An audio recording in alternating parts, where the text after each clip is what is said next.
मधुबन के बाबा, मधुबन के बाबा मुरली वाले, आपका क्या कहना, आपका क्या कहना। ओम शांति। आज 11 नवंबर 2021 के साकार मधुर महावाक्य हैं। आज मीठे मीठे बाप दादा बोले, मीठे बच्चे, यही पढ़ाई है जो तुम्हें नर से नारायण, नारी से लक्ष्मी बनाती है। इसलिए पढ़ाई पर बहुत बहुत ध्यान देना है। और पापा ने आज हमसे प्रश्न पूछा है कि बाप द्वारा बच्चों को कौन सा वर्षा मिलता है जो किसी तीर्थ या जंगल में जाने से नहीं मिल सकता। और उत्तर में बाबा ने बताया कि बाप द्वारा बच्चों को सुख, शांति, संपत्ति का वर्षा मिलता है जो कहीं भी नहीं मिल सकता है। मनुष्य शांति के लिए जंगल में जाते हैं, परंतु तुम जानते हो शांति तो हम आत्माओं का स्वधर्म है। आज मुरली का गीत है, तुम्हें पाके हमने जहां पा लिया है, जमी तो जमी आसमां पा लिया है। ओम शांति। बाप बैठ बच्चों को समझाते हैं क्योंकि तुम अभी धन के बने हो। बाकी जो भी मनुष्य मात्र हैं वह निधन के हैं। धनी एक बाप को ही कहा जाता है। घर में जब लड़ते हैं तो कहा जाता है, तुम्हारे कोई धनी धोनी नहीं है क्या? अभी सारी दुनिया के मनुष्य मात्र लड़ते झगड़ते हैं, एक दो का खून भी कर देते हैं। बाप ही आकर समझाते हैं, यह काम तो महाशत्रु है जिससे सभी आदि मध्य अंत दुख पाते हैं। तुम बच्चे जानते हो, अभी हम बेहद बाप से बेहद सुख का वर्षा ले रहे हैं। मनुष्य भल कहते हैं कि हमको शांति चाहिए, परंतु शांति क्या है, कहाँ से मिलती है? क्या जंगल में जाने से शांति मिलेगी? बाबा कहते, सुख शांति कब और कौन देते? तीर्थों पर किस लिए जाते हो? यह भी कोई नहीं जानता। सिर्फ सुना है कि भक्ति करने से भगवान मिलेगा, जानते भगवान को भी नहीं। बाप कहते हैं, मैं आकर तुम बच्चों को सुख शांति देता हूँ। अब सुख शांति संपत्ति किसके पास नहीं है, देने वाले को भी कोई जानता नहीं। बाप आकर समझाते हैं कि तुम गाते भी हो। क्या गाते हैं हम? कि दुख हरता सुख करता। गांधी जी भी पुकारते थे कि हे पतित पावन आकर पावन बनाओ। गाते हैं पतित पावन सीताराम, परंतु अर्थ का पता नहीं। भक्ति क्यों करते, उससे क्या मिलेगा, कुछ भी जानते नहीं। यह भक्ति की भी ड्रामा में नूंद है। बाबा कहते, द्वापर से रावण राज्य शुरू होता है। मनुष्य यह नहीं जानते कि रावण क्या चीज है। कब तक रावण को जलाते रहेंगे? भल उनका जन्म कब हुआ? रावण के भी बुत को बनाकर जलाते हैं।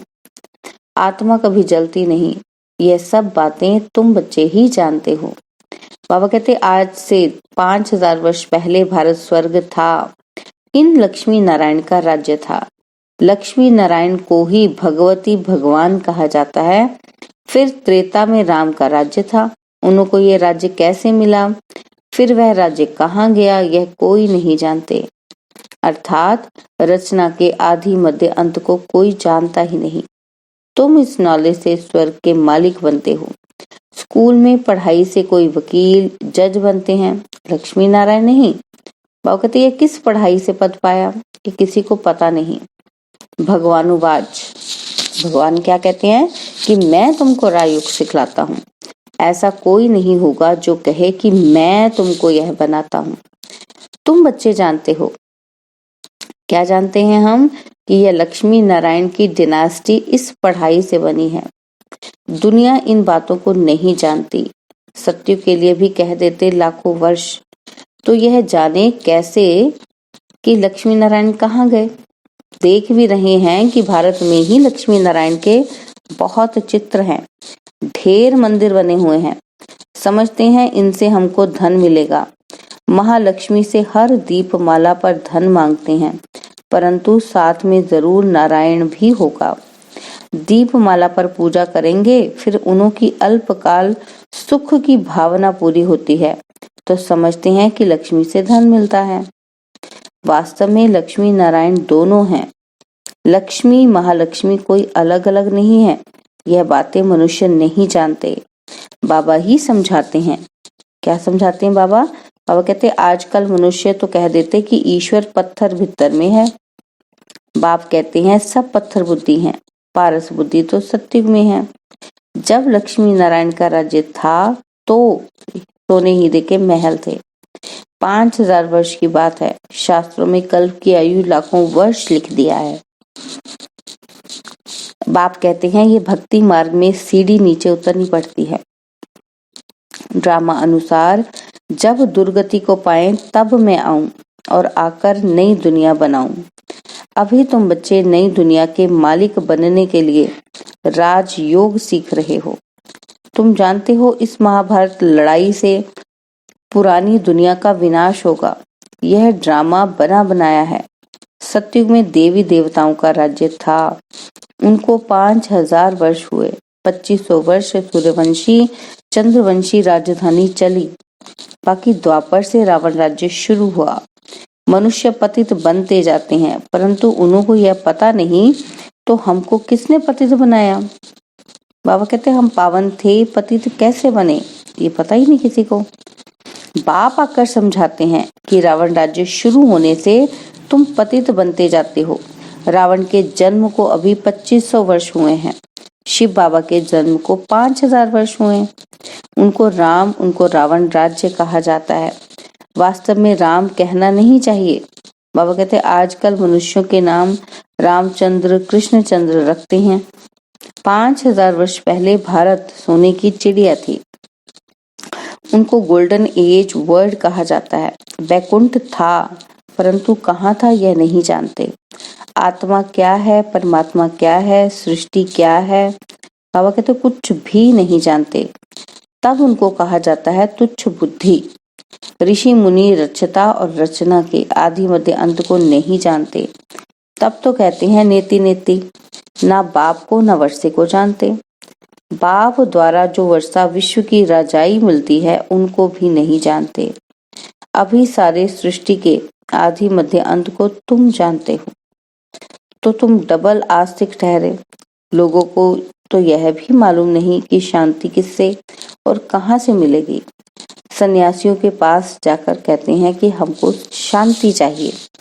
बाबा कहते अब शांति यहाँ कहाँ से आ सकती है? कर्म तो करना है ना, तभी शांति मिलेगी।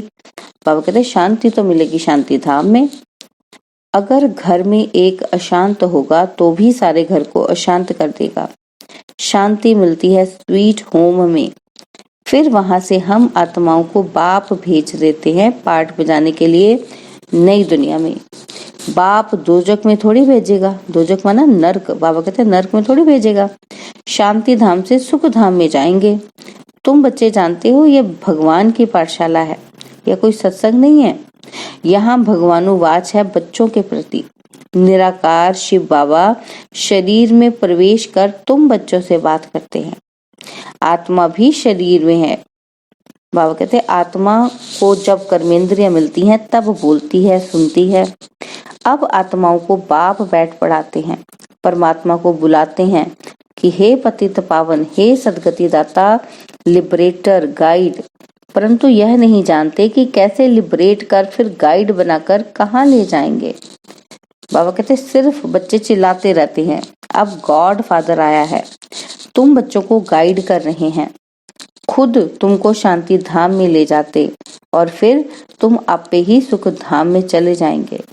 बाप एक ही बार आकर सबका गाइड बनता है। फिर नई दुनिया में बाप गाइड नहीं करेंगे।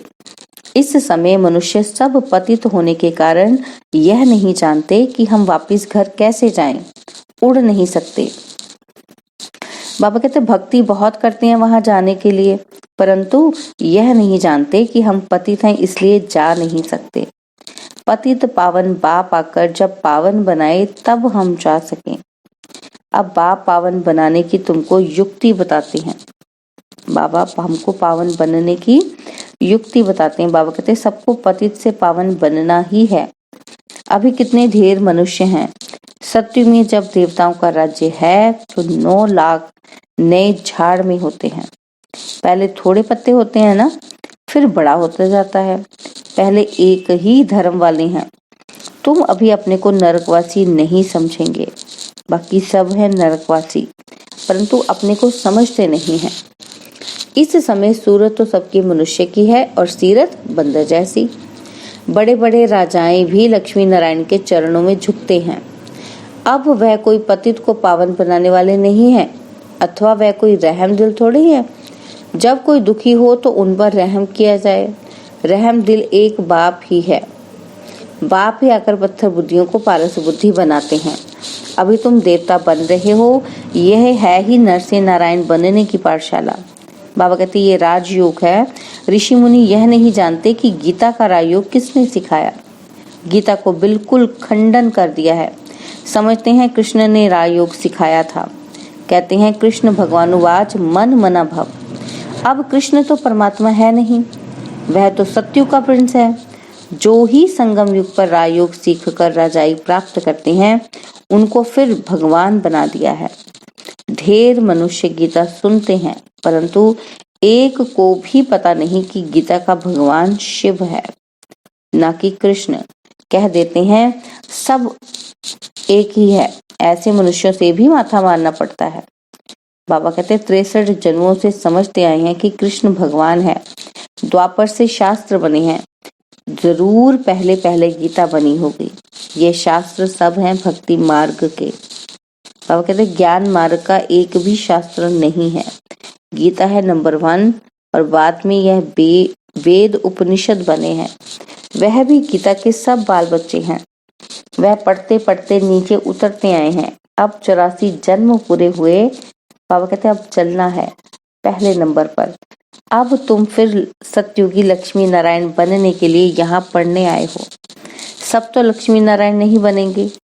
यह राजधानी स्थापन हो रही है, परंतु किसने राजधानी स्थापन की यह किसी की बुद्धि में नहीं आएगा। कलयुग में कितने ढेर मनुष्य हैं जो खाने के लिए अनाज भी नहीं मिलता, और सतयुग में सिर्फ लक्ष्मी नारायण की राजधानी होगी। बाबा कहते यहाँ देखो कितना धर्म, कितने धर्म हैं। सामने महाभारी महाभारत लड़ाई भी खड़ी है, फिर भी मनुष्यों की आंखें नहीं खुलती। बाबा कहते तो ये महाभारी लड़ाई कल्प पहले भी लगी थी। उनके बाद क्या हुआ कुछ नहीं जानते। यह सब बातें तुम ब्राह्मण ब्राह्मणियां ही जानते हो। तुमको बाप ने ब्रह्मा द्वारा एडॉप्ट किया है। भगवान तुमको पढ़ाकर ये लक्ष्मी नारायण बनाते हैं, तो अच्छी तरह पढ़ना चाहिए। सिर्फ बाप को और नई दुनिया को याद करो तो तुम नई दुनिया में चले जाएंगे। बाबा कहते फिर अगर अच्छी तरह पढ़ेंगे और पढ़ाएंगे तो राजा रानी बन सकते हैं। जितनी रूहानी सर्विस करेंगे, तुम हो रूहानी सोशल वर्कर। बाबा कहते बाकी सारी दुनिया है जिस्मानी सोशल वर्कर।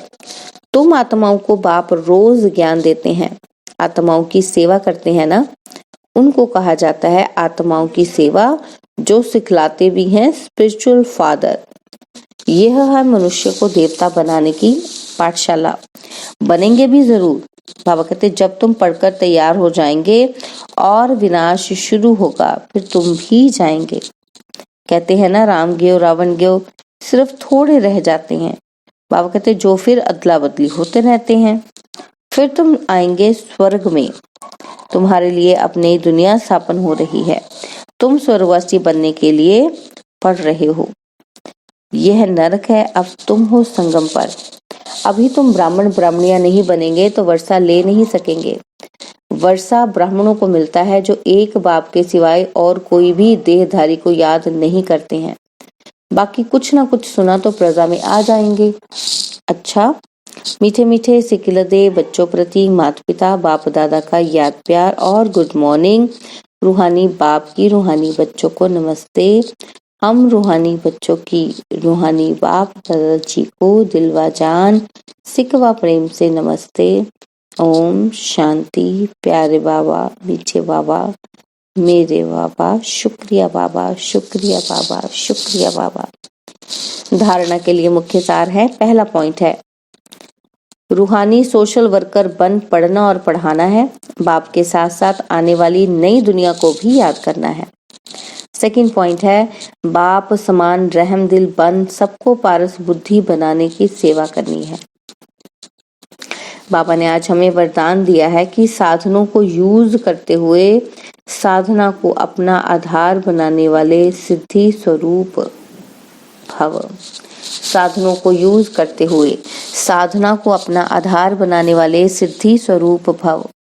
कोई भी पुरानी दुनिया के आकर्षणमय दृश्य अल्पकाल के सुख के साधन यूज करते व देखते हो तो उन साधनों के वशीभूत हो जाते हो।